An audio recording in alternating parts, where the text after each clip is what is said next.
All right, we're doing Leviticus. I have 20 minutes and I'm going to cover the whole of Leviticus. So what I thought was I'm just going to read it really quickly, all 27 chapters of it, and you guys can just keep up. So pretty much that's how I'm going to do it, because I thought what better way to do it is just read the whole thing out. So tonight I'm actually going to be talking about, is God a clean freak? Is he a clean freak? Because I've got to tell you, when you read Leviticus, it looks a bit like that, doesn't it? It looks like that God is a clean freak when you've been reading it. And if you've been reading Leviticus, you'll have finished it yesterday, and now you're on to Numbers. So Lex told me he's going to be preaching on Numbers at some stage. Thanks, Lex. I'm looking forward to hearing all about all those numbers and things. That'll be great. I'm really looking forward to that. Now, are you a person who just hates rules for the sake of rules? Some people love rules for the sake of rules. Some people really love them. I've got children who love rules, and I've got children that hate rules. And some of them like rules because they're just rules, and some of them hate rules, even when they're the most sensible rules in the whole world. Why is it we are different and we have these, well, we're all different and we all have this approach to rules, but I like rules generally, but they have to have a purpose for me. There's got to be some reason for your rule, right, for me to work. In fact, when I was a cadet at the academy, we had an officer in charge of us, and she decided that our small group had to all polish the padlocks that would secure our weapons in our rooms. We had padlocks on them. No one else in the academy, the other 900 people didn't have to do it, but the 30 who lived in our building, we all had to polish the padlocks. And I refused. I refused to polish the padlock. And generally in the military, when you refuse to do what you're ordered, life is bad, as a general rule, and life was bad for me. So I just refused to do it, and so they punished me. And so I even got to the point where my friends polished my padlock for me. And so I still wasn't dealing with that. So I went and swapped it with someone else from another part of the academy that wasn't polishing their padlock. So I had an unpolished padlock when they came around to check next time, right? I was not doing this rule because it had no sense. There was no reason for us to polish our padlocks other than this one person had said, you've got to polish your padlocks. There was no reason. They couldn't give us a single reason. So I did every punishment that they gave me. But let's face it, there wasn't a reason, so they couldn't punish me that harshly. Because actually it wasn't like I was disobeying the order to attack the enemy or any of that stuff. I was just refusing to polish a padlock for no reason.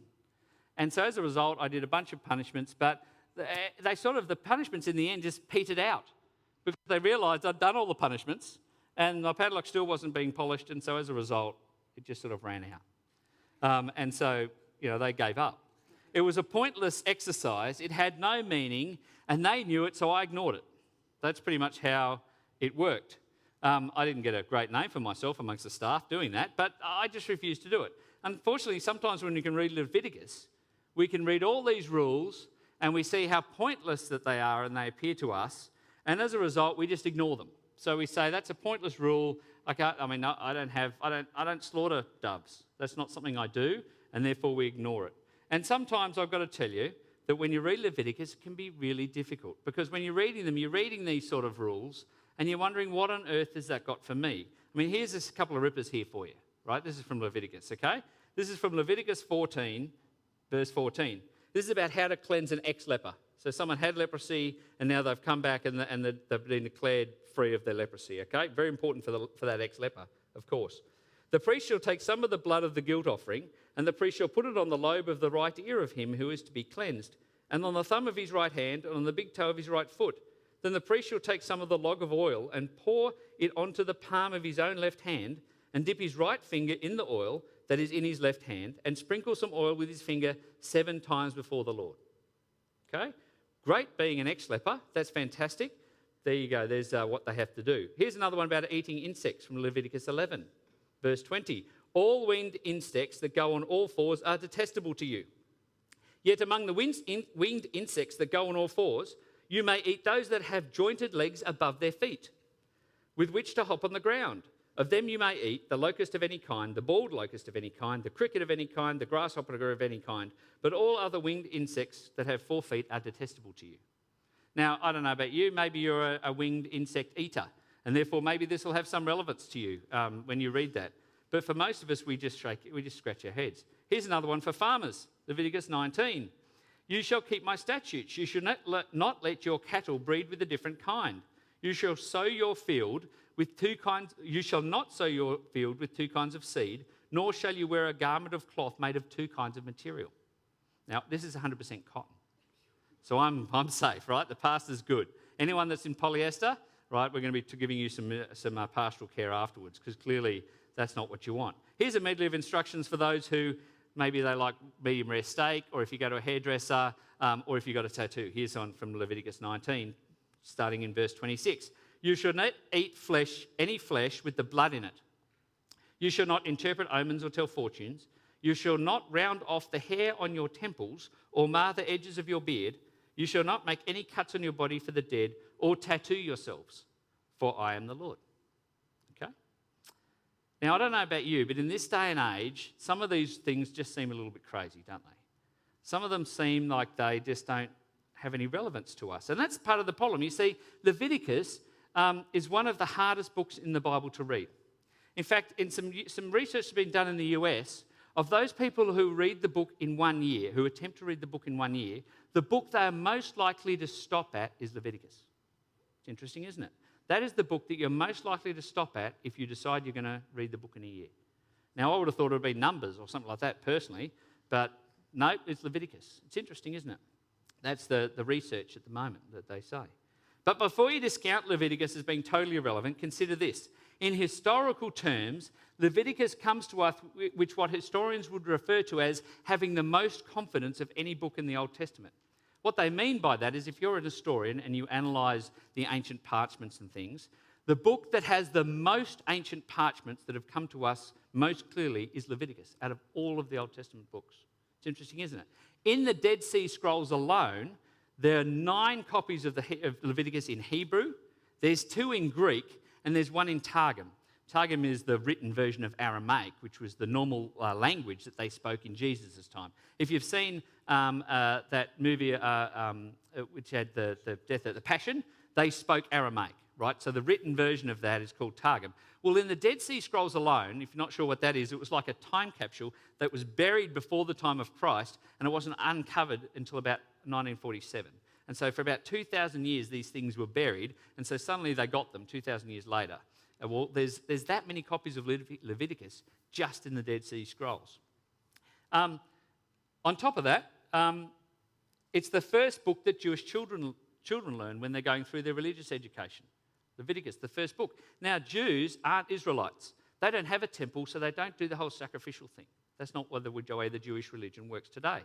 But they're still learning Leviticus. Leviticus, the first thing that they learn amongst Jewish children. Even though they don't have a temple, it was destroyed in AD 72. But clearly they believe it's important. But perhaps the most important reason not to discount Leviticus comes from Jesus himself. And the reason when Jesus was asked, he was asked by a lawyer, a Pharisee lawyer, asked him what was the most important law. They were trying to catch him up, you see. And he said there are 2. He said the 2 laws that summarised everything. It was in Matthew 22, and he said this: you shall love the Lord with all your heart, with all your soul, and with all your mind. This is the great and first commandment. And the second is like it: you shall love your neighbour as yourself. Now, we've all pretty much heard those 2, haven't we? Well, the first one, right, it's called the Shema, and it comes from Deuteronomy 6, verse 5. Love the Lord your God with all your heart and all your mind and all your soul. The second one, love your neighbour as yourself, guess where it comes from? It comes from Leviticus. It comes from Leviticus 19, right where that stuff about, wind insects and not sowing the fields and with 2 sorts of grain. Right in the middle of that, suddenly there's this statement that Jesus says is the basis for all the law and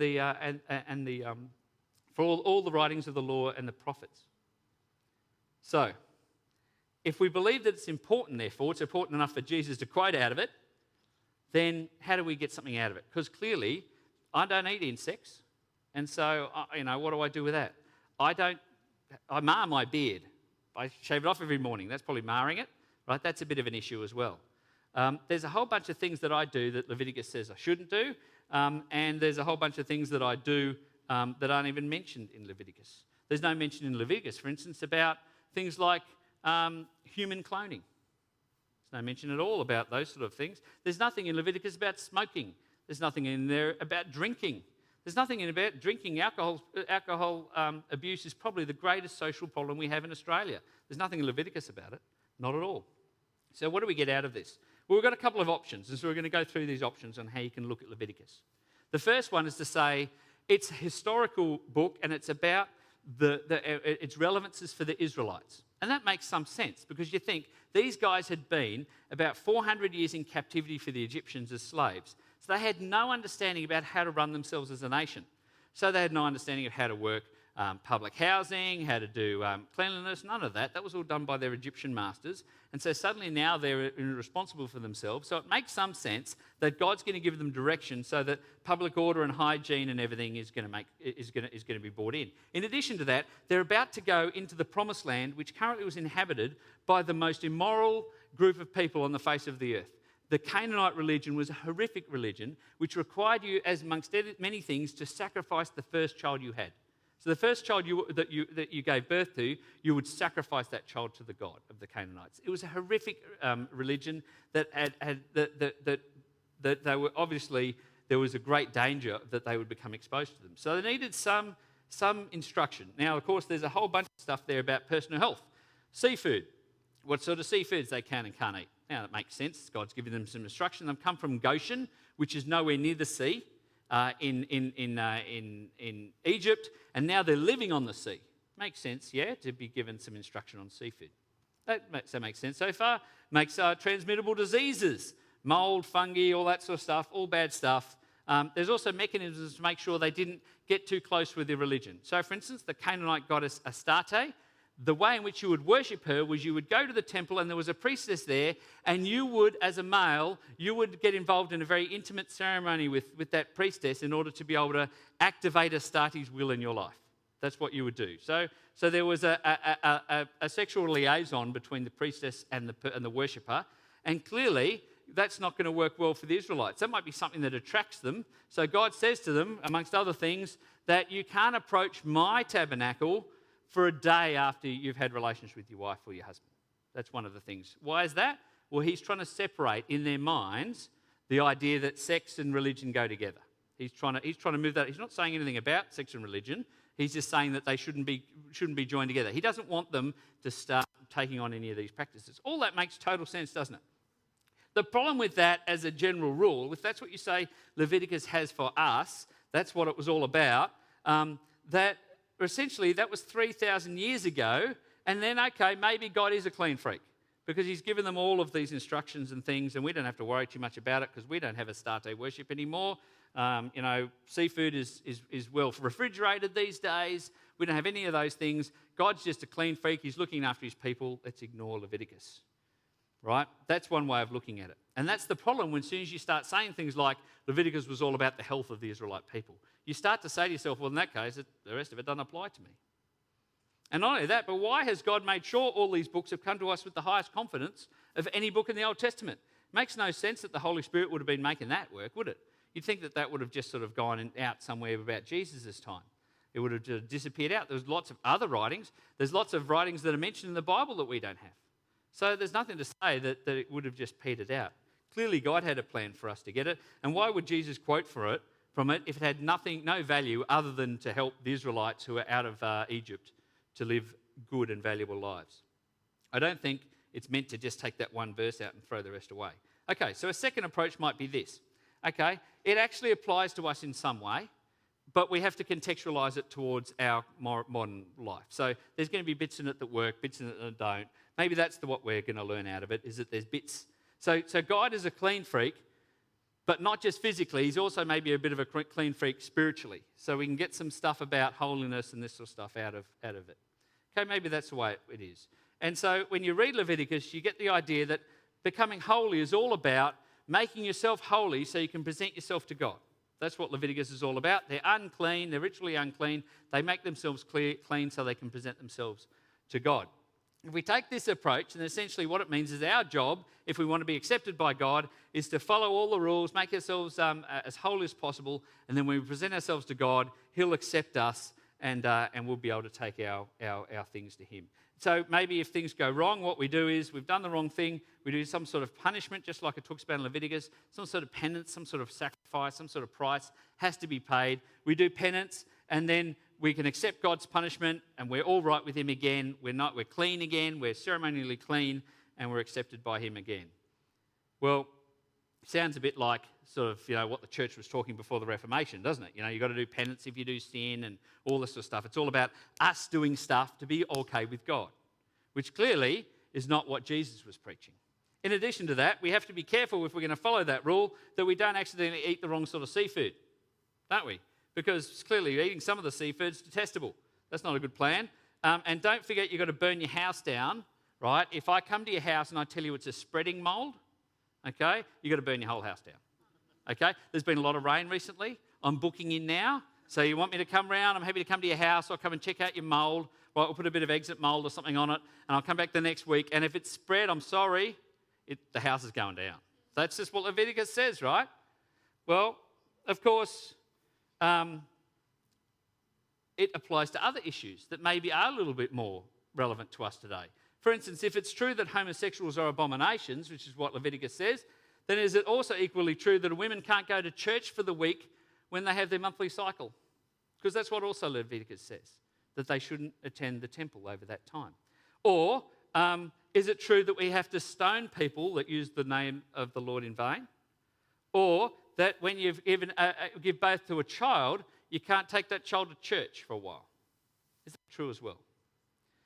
Now, of course, it doesn't mean that all of the things in Leviticus are wrong, because some of them are wrong. No more does it mean that all the things in Leviticus are right, because some of them are right. Clearly, there are some statements of truth in Leviticus that apply to us today, no doubt.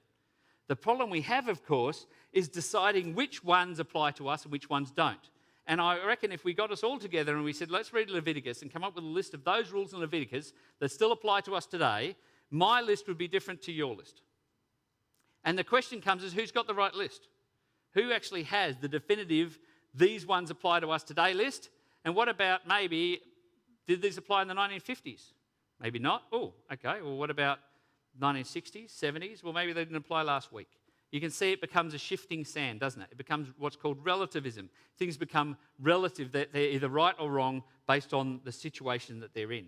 Finding the truth is going to be hard if you follow that approach. A third way to look at Leviticus is to take from it the idea that it's a metaphor for ritual. And so you say, okay, what it's actually talking about is the importance of ritual and routine within our religion. Because that's Leviticus talks a lot about that stuff, doesn't it? I mean, we don't do sacrifices anymore, but we still follow rituals. We still have two sacraments in our church. We have the sacrament of baptism and we have the sacrament of communion, and we follow them. They're rituals. We have weddings. That's a ritual. We have dedications. When we dedicate children, that's a ritual. There are a bunch of formal rituals that we do in the church when we ordain ministers, for instance. And then there's a bunch of informal rituals too. Who closes their eyes when they pray? Does the Bible say to close your eyes when you pray? No. It's a ritual that we do. Who raises their hands when they worship? Does it say? Well, it does actually say in the Bible to raise your hand to worship. But it's often we'll do it out of ritual. Okay? We do these things out of ritual. The problem, of course, with ritual and the ritual approach to Deuteronomy is it can ignore where your heart is. Because you could go and do all the rituals in Leviticus and be the most evil person on the planet. The same as you can come to church and you can pray and you can worship and you can be thinking the most evil things. Because it's not the ritual, it's not the action that matters, isn't it? Is it? The Christian faith is about the heart. And that's, it's like worrying, when we're having communion, worried about is it being served in the right containers, or is it the right people handing it out? And not being worried about, is my heart ready to be able to go into communion with God and to accept that sacrament? Or it might be that we're worried about someone, we're telling people that they can't drink and they can't smoke and they can't do something else that we don't agree with, but we're not at all worried about the issues that are making them drink and making them smoke. It's all about the action if you're going to take a ritual approach. It's not about the heart. The actions become more important than our thoughts. And I don't think anyone who spent any time reading the New Testament would agree that that's the right place to be, because Jesus himself spoke about this all the time. He says it's not about the ritual, it's not about what you do, it's about your heart. He says it doesn't matter what food goes into your mouth, what matters is what comes out of your mouth. Jesus is always talking about this because we are a religion we're not a religion of just ritual. We do have rituals, but we're not just about the ritual. So there are the three ways that commonly people look at Leviticus, but I think there's something we can get more from it. We've got to be able to get something more out of this. And so we're going to, clearly one of the major themes of Leviticus when we read it And I think this is where the key of Leviticus comes to, is it talks about the holiness of God. And unfortunately, it talks about the unholiness of us. And so every chapter you read it basically talks about how holy God is and about how unholy the Israelites are, or the things they have to do in their cleanliness rituals in order to be able to get clean again, to be able to present themselves to a holy God. So often Leviticus is saying, if you do this, you become ritually unclean. If you do this, you become ritually clean again. And what we do when we're looking at this is we think of holy and everything, and sometimes we tend to, when we read it, we tend to read ritually unclean into sin. And so if you do something, you become ritually unclean, it must mean that you are in a place of sin. This is how we often interpret Leviticus as Christians. And so what it's about is you want to avoid doing sin, and you want to be doing things that are going to try and wipe that sin away. I mean, if that was the case, then all we really need to do is have the first chapter, because it talks all about cleanliness and uncleanliness in the first chapter. We don't need another 26. We could ditch them all. But I think there's a little bit more. And let's think a little bit more about this, that God is really, really holy and we are really, really not.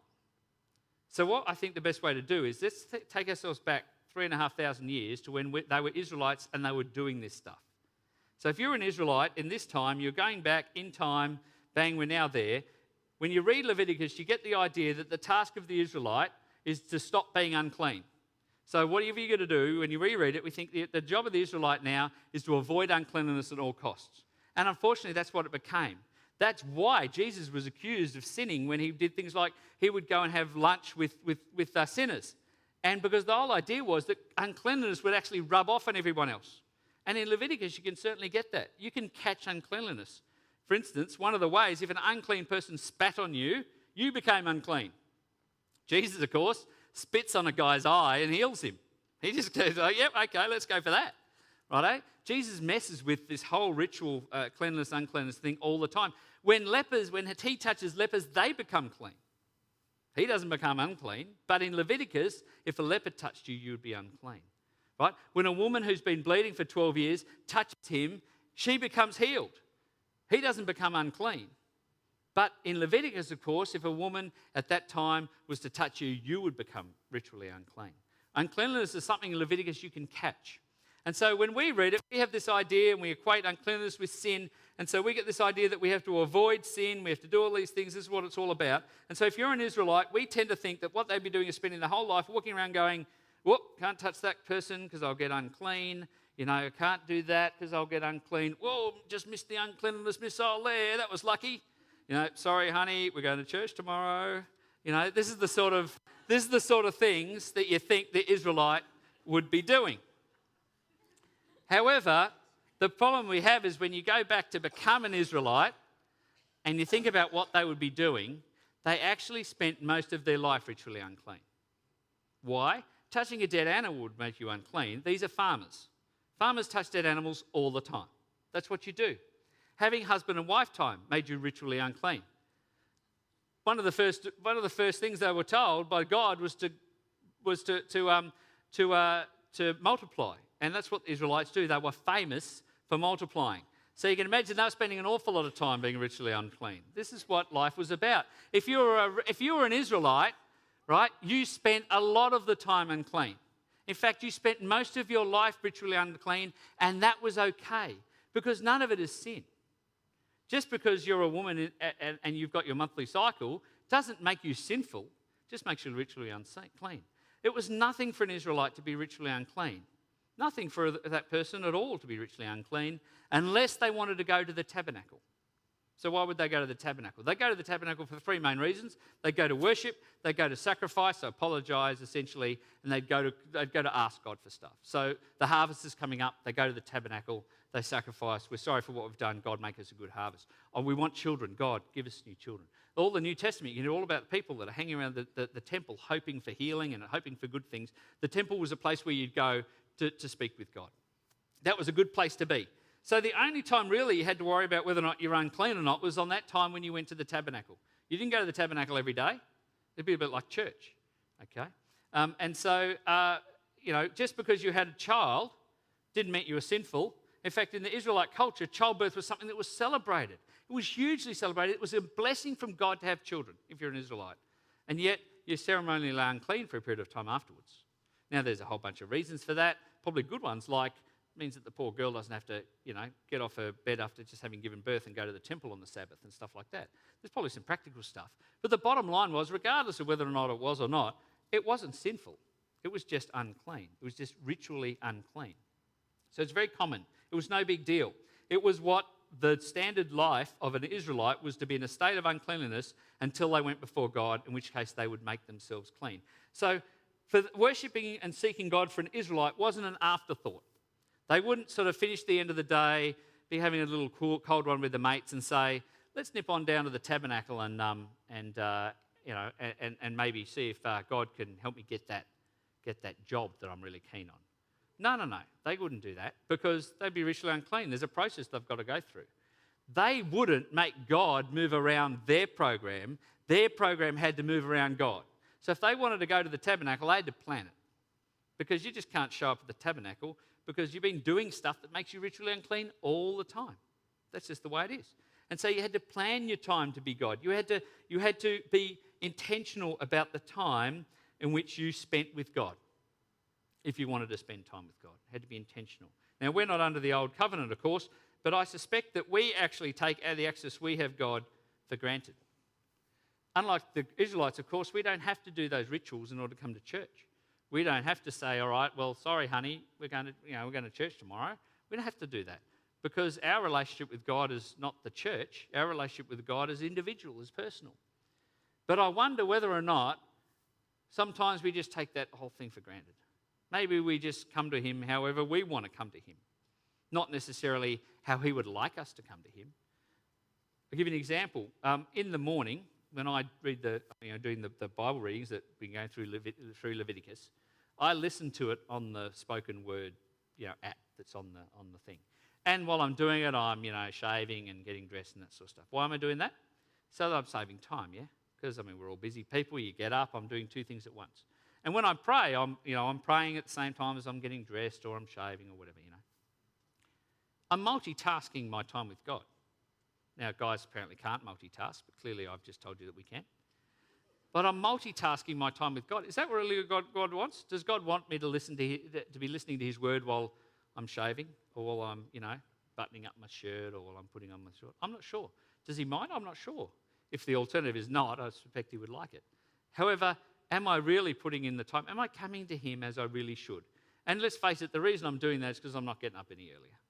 I can do it all in the time that I've got, let alone getting up 15 minutes a bit earlier to spend time with him. I think we give very little thought to how we come to God. The Israelites didn't have a choice. They had no choice about giving thought to it. They had to give thought to it, otherwise they couldn't come to him. They'd be stoned if they came to him ritually unclean. That's if he didn't burn them down himself, which he does several times in Leviticus, as you probably read, where a couple of priests decide that they'll have their own ritual. Thank you very much. And God says, nice, you guys are now the sacrifice. Nice one. Anyone else? And of course, everyone follows after that pretty carefully, the rules. Now, part of the problem, of course, is that we just expect God to take us as we come. And I think us preachers probably need to take a little bit of responsibility of this because we don't like preaching about sinfulness. We just like doing it. We don't like standing up here and saying people are sinful. And there's a couple of reasons for that. One, it's not really helpful. It doesn't help people not to be sinful. It just makes them feel bad. On top of that, I'm sinful. And so I'm the hypocrite, standing up telling everyone that they're sinful. And so preachers don't like talking about sinfulness. But I suspect that maybe every now and again we probably do. We probably need to talk about sinfulness and about how we prepare ourselves when we come to God. Can you imagine going on a date? Imagine how one-sided this would be if you're going on a date and the other person just showed up in their running gear, right? Male or woman, whatever, just straight from the gym. They've just shown up and they've said, look, I know we're going on a date, but I had to get a bit of work in because I had to get my physical thing, so I knew you wouldn't mind. I probably could have got up 15 minutes earlier today so that I had time to have a shower before I met with you, but, it doesn't really matter, does it? This way I get to do both. I don't know if we'd probably go on a second date with that person, unless you were meeting at the gym or something. I don't know. You're probably not. Well, imagine if someone came up to you on Valentine's Day and said, look, I've asked everyone else, and they won't be my Valentine. So are you up for it? Can you imagine that? But I wonder how many times we do that with God. I've tried every other thing. I've tried everything else. It's all failed, so I'm coming to you. Let's see what you can do. Israelites wouldn't have had that choice. They would have had to plan the time that they went to ask God. If they wanted to have children, they would have had to plan that time that they went to go towards God. I don't think they had the option of taking God for granted. I think sometimes we can come on Sunday, maybe we've spent not much time during the week thinking about him or thinking about ourselves now in relation to him, or thinking about our position in regards to his holiness and our lack of holiness. Sometimes we come in here and we fall, in worship before him, and we tell him how important it is and how awed we are about him. And I wonder how many times God's just looking back going, really? Is that true? Is it you're really so awed and impressed with me that you've thought about me not at all this week until now? I wonder how many times God gets that. And I'm certainly not telling this as you. I'm no Lone Ranger on this. So for me, I found Leviticus a really valuable book when we were reading it, because it taught me all about how much I take for granted all the access that I have for God. I take for granted the opportunities that I have with God, because I'm not an Israelite, so I don't have to worry about all that stuff. And even then, I'm spending far less amount of time in putting the relationship into God that I should. Do we plan God around our day, or do we plan our day like the Israelites did around God?